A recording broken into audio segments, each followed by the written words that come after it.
Hello, welcome to Dinks with Debt. If you're new here, my name is Andrea and my husband's name is Anthony. We're a double income, no kids family on a journey to get our finances under control and tackle our consumer debt. For us, that debt is a lot of credit card debt.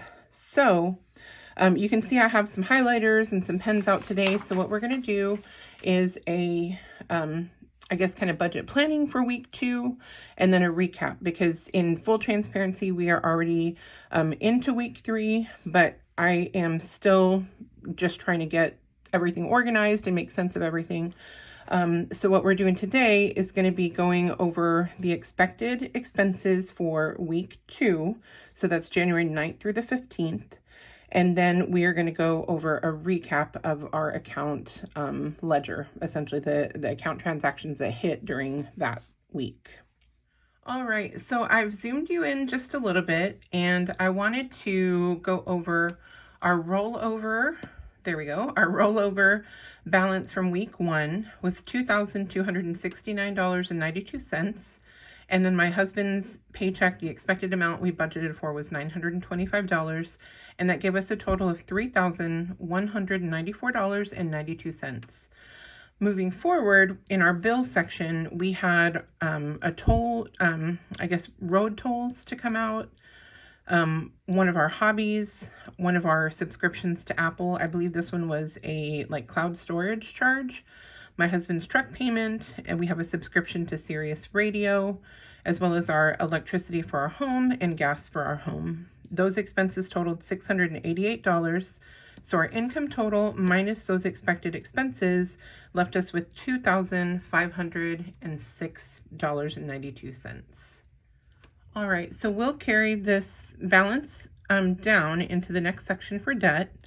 And then we expected our Amazon payment to be $221, our Home Depot to be $122, the Citi card payment was expected to be $71, and our Barclays #1 card, because we do have 2, was going to be $276, and our Chase payment was expected to be $83, and my student loan was expected to be $142.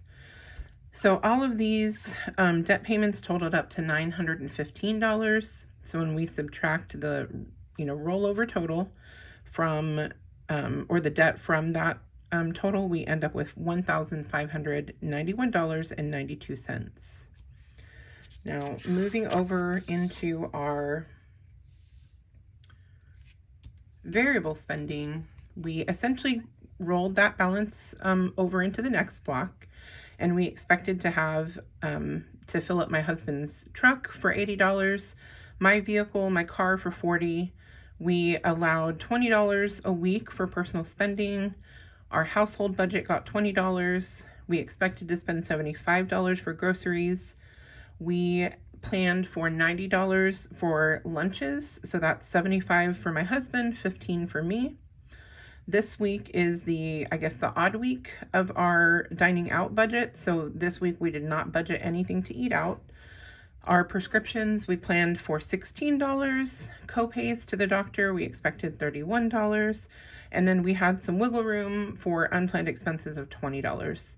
And those variable spending added up to $412, which would leave us with $1,179.92. Our last section is our savings. And for this week, we only had a transfer, or we're only expecting a transfer of $35 for our Christmas sinking fund. So the carryover balance minus $35 would lead us with $1,144.92. So that's what is anticipated to roll over into week 3. Okay, so what I've done now is gotten my account information all written down in my account tracker, and I made this last week as well, along with the budget and weekly budget worksheets. And I really want to use this basically as a ledger. So money coming in, money going out, and then any adjustments like credits or deposits, and then an ending balance for that week. I already started, and you'll see I've highlighted one expense that we had for windshield wiper fluid, and that was $2.85, and that was accounted for in our category for household expenses. This isn't necessarily a household expense. It really is more like vehicle maintenance. So it's becoming apparent that that's a category that we need to add and fund, month to month for these little, expenses. The other thing is as I started highlighting is that I realized that I don't have enough markers for all the different categories. Like I don't have one for debt. I need to throw a label on that one. But the prescriptions, subscriptions, other bills, like those are things that I'm not going to get more like highlighters. I have plenty in my desk, set up. I just need to dig them out and label some things. But for today, I'm just going to work with what I've got here. What you will notice, or you may have seen that already, hopefully you can read this. We had an unexpected road trip that we had to take. And one of the things that, one of the main reasons that we're doing this budget journey is so that we can be in a financial position to be able to take care of my in-laws and my parents as they age. And one of the things that happened, I kind of alluded to this in my update for week 1, was that our plans had changed kind of last minute and kind of threw things off. And this road trip was, the main reason why things didn't go according to plan. What happened was we had a family member that passed away, and they lived in a city about 4 hours from where we live.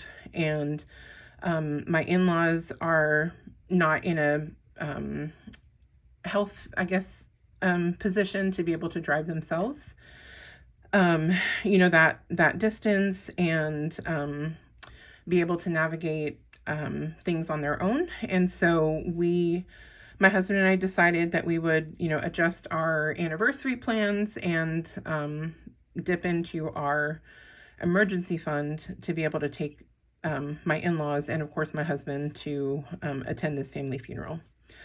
So that just kind of reinforces, like, we need to be in a position, like, we need to get our debt stuff under control so that we can make these kind of, I don't want to say like trips and things, but, stuff will come up as life happens. And I don't want to have to consider, like, do we have the money to go to this family funeral? Like, that should be a no-brainer, So that was something that it definitely was unexpected, but it is something that I know that we would have regretted had my in-laws not been able to attend, and my husband would have regretted if he didn't, make the time to honor this family member as well. So we had several expenses connected to that, and I'll just use this one. So this is going to be unplanned. That's really similar to the other one. I'm going to use this one for today.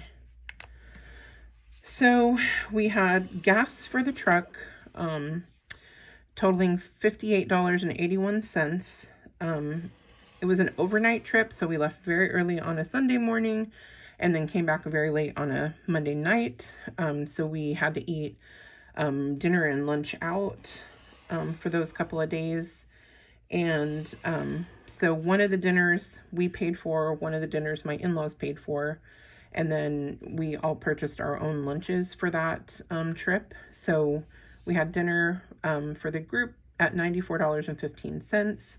We had our lunch on the road at Whataburger for $16.76, and they forgot my drink in the things that I ordered, so I had to order a drink separately, but that was the same lunch. We stayed in a hotel, and like I said, my in-laws weren't able to do this on their own, so we took care of the hotels, and that ended up being a pretty budget conscious hotel and a pretty nice hotel. So for $79.76, we paid for 2 rooms. So the total ended up being like $160 for hotels. But so those were the expenses so far on that first day that we encountered that we had not planned for. We had, other debt payments and bills that came out, the credit cards, truck payment. We had another unplanned expense here. And I'll include this in this, I guess, highlighter category. It's a different situation though. And I guess I'll kind of talk about that. The tickets, so I made a note here, it says December. So back in December, over the holidays, we met up with some friends and we all agreed to go to a concert that is coming to town. And, my one friend said that they would get the tickets for the entire group and then we'd all just kind of, send the money back to them. So this week, it was actually at the birthday dinner that we went to last week. Our friend said, hey, I got the tickets, so your portion is going to be, $134 if y'all can send the money whenever you want, or whenever you can. So we completely forgot about it as we were making our plans for January. So, you do not see that on this, month plan. Nowhere in here does it say concert tickets. So, that's something that, again, as a reminder, we're going to have to get a little bit better about, thinking forward and then, making sure that we have a plan for where this money's going to come from. So unlike the, unexpected family death that, we went on a trip to go to the funeral, that we felt like was more of like an emergency situation. The tickets were not. That was a conscious decision that we made, and we could have said, no, I'm sorry, we can no longer go. But I felt like that would be, putting unneeded financial stress on my friend, and it wasn't their fault that we, agreed to something and can no longer go. So what we decided to do was take the money out of our Christmas savings. We had some money left over from last Christmas, 2024. And then we, are currently saving sinking funds for Christmas for 2025. And so we made the decision that we would transfer money from that account to cover these tickets. So my husband went ahead and transferred the money over to our friends. So we squared up with them. And then you'll see I made an adjustment into our account for this unexpected expense. Another thing that we had this week, and I think, I'm not sure if I mentioned this last time, but, I had somebody commented that, some people use their personal spending for stuff like haircuts and, all that kind of stuff. And some people use like a personal care budget or something like that. And so I'm not sure if we're going to start a personal care budget or leave this as a personal expense that, Anthony will just pay for out of his account, his personal spending account. But he did actually go and get his haircut. And that was $52. So he bought shoelaces last week and he got this haircut. So he's still under the $100 that we allowed ourselves for the month. But, over the category for this week of $20. So I appreciate everybody commenting and just kind of reassuring me that, week over week, as long as you don't go over the monthly total, that it's going to be okay, even though technically we've overspent for this week in that category. So thank you for commenting on that. It was a really big worry of mine. We have another unplanned expense with the road trip. So we had gas on the way there and gas on the way back. And that last time that we filled up, I could not help myself, and I got a couple of snacks. I mean, Anthony did as well. So, we ended up getting, I think it was like some nuts and a couple of drinks and things, but it adds up when you're at a convenience store. So $14.10 is what we ended up paying there. Our tolls came out as we expected. And then you'll see here also, I had a, so I was making, I think this came out on a different day, but, I went to Sonic, I got a snack, and I have lunch money, right? So that's what we transfer money. I don't know if you can see that up here, but we transfer that money into our account so that if I wanted to go out, you know, once a week or something like that, I have a little money to dabble with. So this on this day, I went to Sonic, and I think I got like a ice cream or something like that, and I used the wrong card. So this came out of our main checking account, but actually is an expense that I wanted to pay for out of my lunch money. And so on the next page, you'll see what I did here to kind of make up for that. And so I'm not sure exactly how to indicate that on, like, if I need a highlighter color or something, I don't know. But so let me, I guess, go through these last two. We had two bills come out, the electricity for the house and the gas for the house. And then I was out running errands like a couple of days later, and did not prepare well. So I didn't eat breakfast, and it was already lunchtime. I didn't have a protein bar or anything in my purse that I could, you know, just kind of eat in a pinch. And so I ran through Culver's and got a hamburger meal. So that was another time that I planned to use my lunch money, and instead I used the main checking account. And so I wanted to make sure that these, you know, that purchase and the one that I had previously from Sonic, that those were not taken out of our main account, that those were actually from my lunch money. So what I did is I transferred the $19.78 from my lunch account back into our checking account.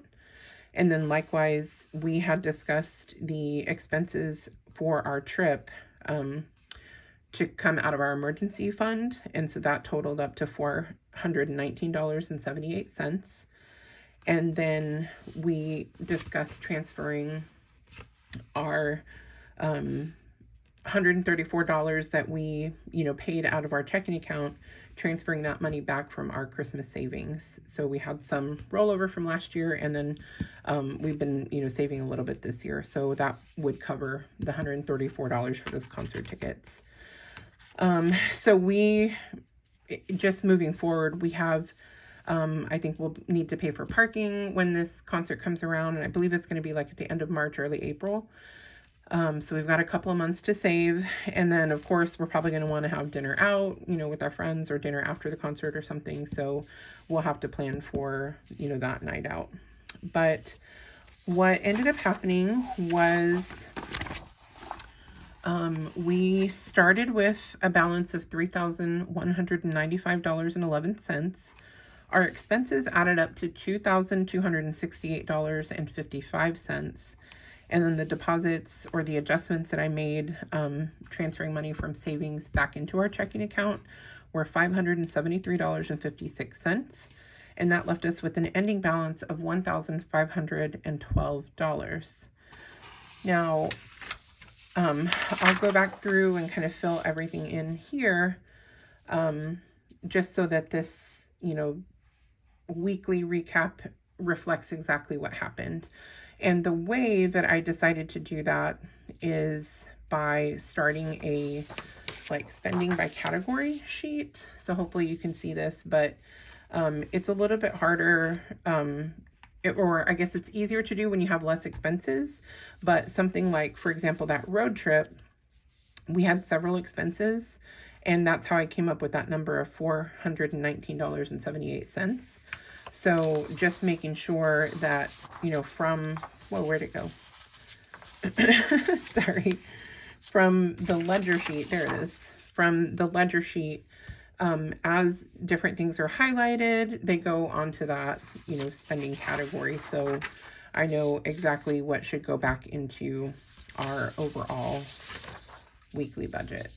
So that may be one extra step that, you know, helps, or, you know, that I cut out if it's not necessary. But that's kind of where my brain is at right now. So I'm going to stop talking and start filling this out. Okay, so now what we're going to do is go back in and add up our actual expenses. And so I do need to add the transfer from savings. And I'm sorry I have to put you guys on a diagonal, but for writing, this is going to be the best for me. We did not expect anything when we planned our budget, but we ended up bringing in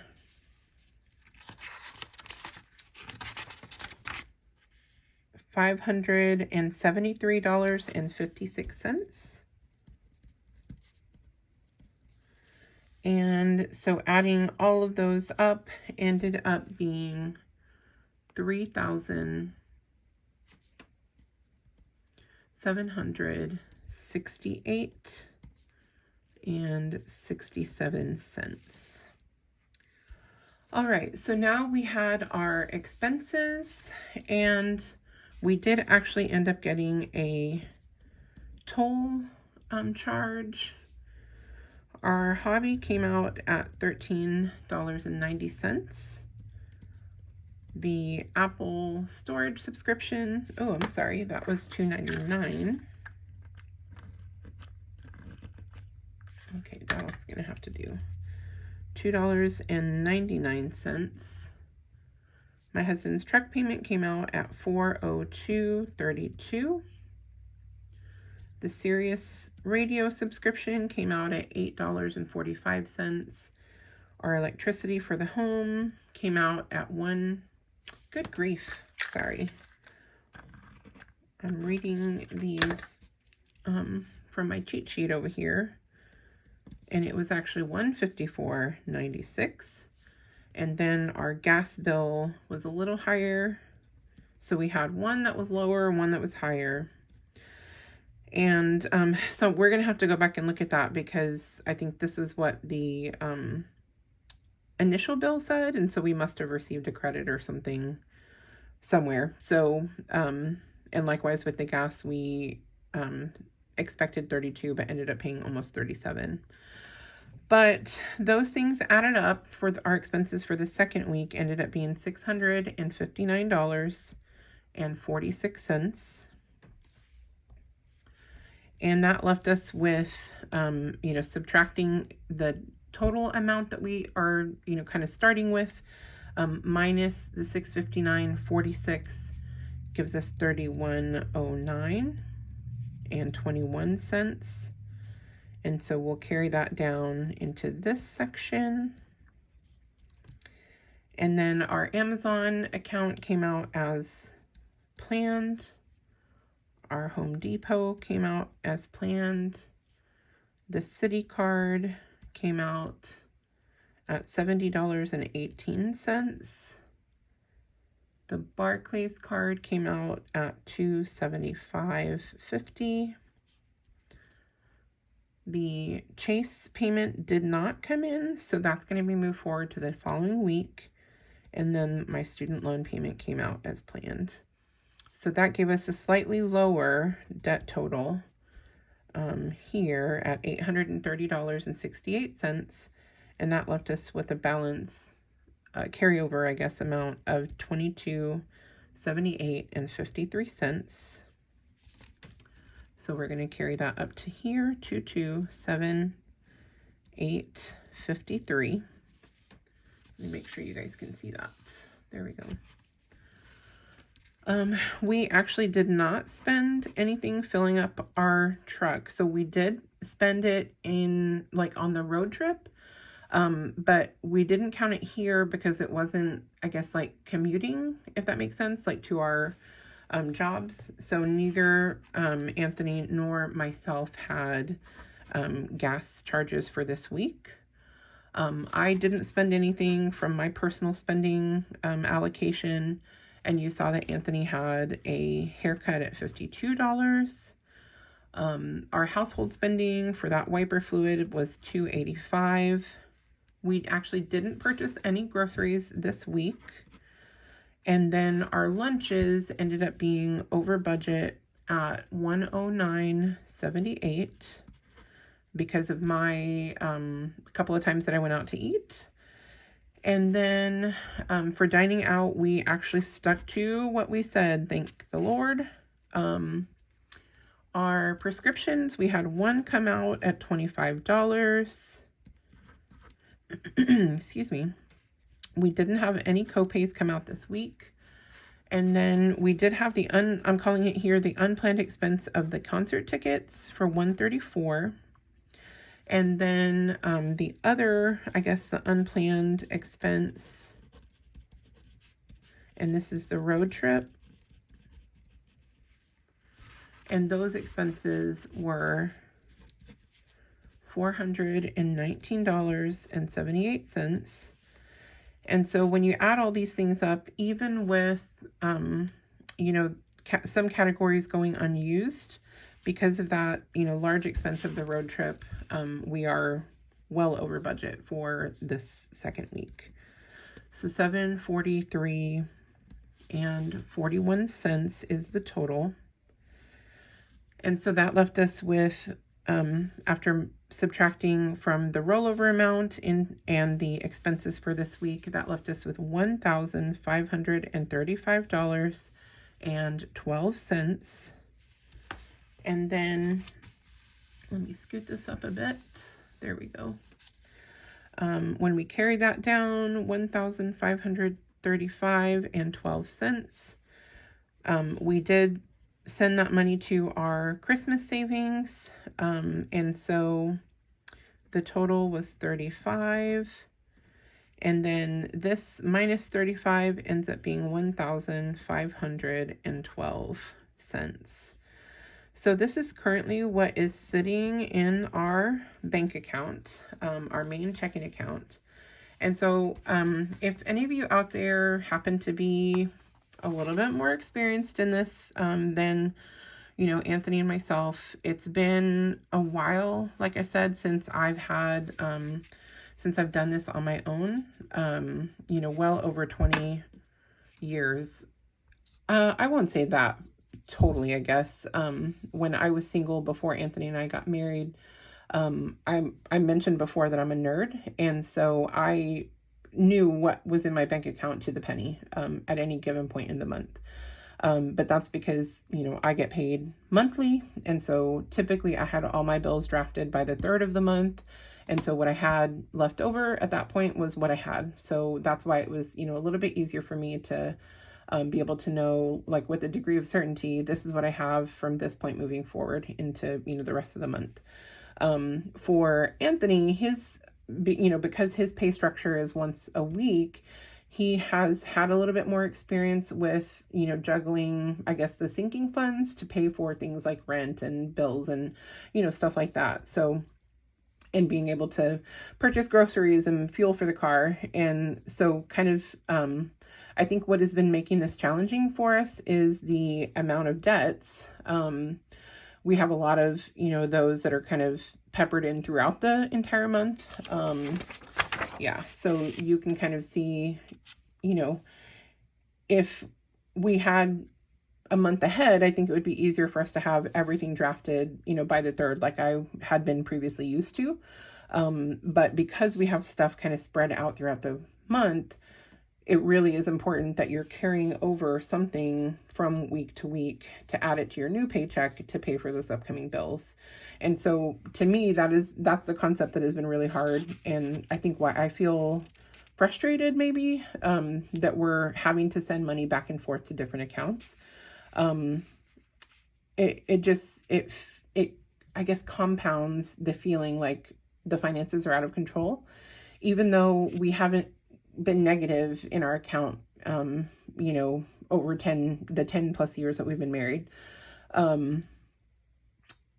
You know, we haven't had those issues with like things bouncing or, you know, insufficient funds or, you know, those kind of things. We've had the money and it had just already been sent to savings. So we just had to shuffle it back to our checking account, but it contributes to the feeling of being out of control. And, you know, so I'm hoping that as we're getting a little bit better of a handle on our week to week expenses, and of course keeping some things in check, that feeling will start to subside. I'm hoping that we won't have to be shuffling things back and forth. This week, you know, unfortunately, there it is. The money that we had to send back from our savings account, you know, that was something that we had to we had to do, unfortunately, in this situation. But I didn't feel as, I guess, unsettled about sending the money back, because it was a conscious decision for us not to slap down the credit card. And I can say with like 100% certainty, just a couple of weeks ago, that would have been our response. We would have wanted to keep the money in savings and then just put it on the credit card. It'll just come out to a smaller payment, that we can handle. And clearly, stuff, treating it with that mindset has gotten us into a lot of trouble. And I feel like, it's not the best situation for us to be in, that things are like popping up here and there and, that kind of thing. But I'm really proud of us, at least, right now, that we were able to manage everything the way that we had it for this week. And we were able to pull from that, savings that we had established to cover this unexpected, emergent expense. And I guess, that kind of reinforces the point that that's what those emergency funds are for. I know, at least in my past, I've had unreliable cars. I've had employers that refuse to pay, wages. And I didn't have a plan for, when those things happened. And so, I know the panic, and I know that just brings up all kinds of traumatic memories of being a young person in college, just after college, and just really feeling like the spiraling out of control with the expenses and like housing instability and, being stranded on a busy road with a car that has just died, so all of those things are things I think that, particularly myself, and I know my husband has his own, financial background and trauma, and maybe we'll get into that at some point, just kind of like what led us to this point and, our backgrounds and stuff. But I know, at least for me, I wanted to make it so that those kind of inconveniences were just an inconvenience. Money doesn't solve everything, but it sure does make those inconveniences a lot less stressful. So for me, this week anyway, reflecting on all of these expenses and things, this unplanned road trip was a big, huge stumbling block that we could have just easily said, you know what, screw it, we'll restart our budget February 1st and just put down the plastic and gone through with putting it on the credit card. But I feel like we did the responsible thing. That we did the responsible thing, the accountable thing, the thing that is going to get us closer to our goals. And while upholding the values that we hold, which is family, that's I think the biggest thing, the biggest eye-opener for me particularly. I'll ask my husband, but I can't imagine not being able to attend a funeral for a family member, even if my in-laws had been financially able to take themselves. Their health issues prevented them from doing that. So for us to be able to do this and not incur any debt for this experience has just been such positive reinforcement. Even though we're going to have to build up our emergency savings and all that kind of stuff, I feel like it was a decision that we made to stop incurring more debt. And hopefully we are on the path to, fixing our habits, being more budget conscious, learning how to say no, all the things that have come up so far in just the first 2 weeks. So Anyway, I'm sorry. I didn't mean to get super emotional about that, but this has been such a learning experience, and I appreciate you guys being here, watching, and providing me with feedback and comments and suggestions and encouragement. I read every comment and I take everything to heart, and I take everything into consideration too. So if there's anything that you see that I could do better, or hopefully, we'll see if the highlighter method sticks. We'll see how that happens. But at the end of the month, when we square up our weekly budgets, I'm hoping that will help make things a little bit easier. But I think I'm going to cut it because I'm pretty sure this video is super, super long anyway at this point. But I appreciate you stopping by and visiting with me, I guess, kind of watching our progress as we go. And if you would be so kind as to like or share, if you haven't already subscribed, I would love to have you back and just follow us along as we continue making progress and learning about how to get ourselves out of debt. Thank you so much for being here. Bye-bye.